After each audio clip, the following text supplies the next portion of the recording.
composants du réseau. Le schéma emprunté par un message depuis une source, jusqu'à une destination peut être aussi simple que la connexion entre deux ordinateurs via un seul câble, ou aussi complexe qu'un réseau parcourant le globe terrestre. L'infrastructure réseau constitue la plateforme qui prend en charge le réseau. Elle fournit le canal stable et fiable à travers lequel nos communications peuvent s'établir. L'infrastructure réseau comprend trois catégories de composants réseau: les périphériques, multimédia, les services. Cliquez sur chaque bouton de la figure pour mettre en évidence les composants réseau correspondants.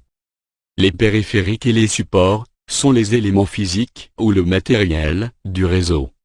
Le matériel correspond souvent aux composants visibles de la plateforme réseau, par exemple un ordinateur portable, un ordinateur de bureau, un commutateur, un routeur, un point d'accès sans fil ou le câblage qui sert à relier les périphériques.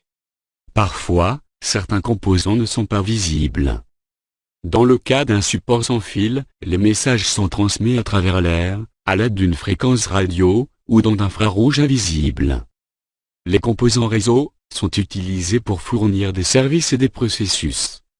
Les services et les processus sont les programmes de communication appelés logiciels, qui sont exécutés sur les périphériques réseau.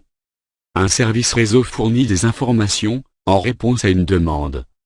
Les services incluent de nombreuses applications réseau courantes utilisées quotidiennement, comme les services d'hébergement de messagerie et les services d'hébergement web. Les processus fournissent les fonctionnalités qui dirigent et déplacent les messages à travers le réseau. Les processus nous semblent moins évidents, mais ils sont essentiels au fonctionnement des réseaux.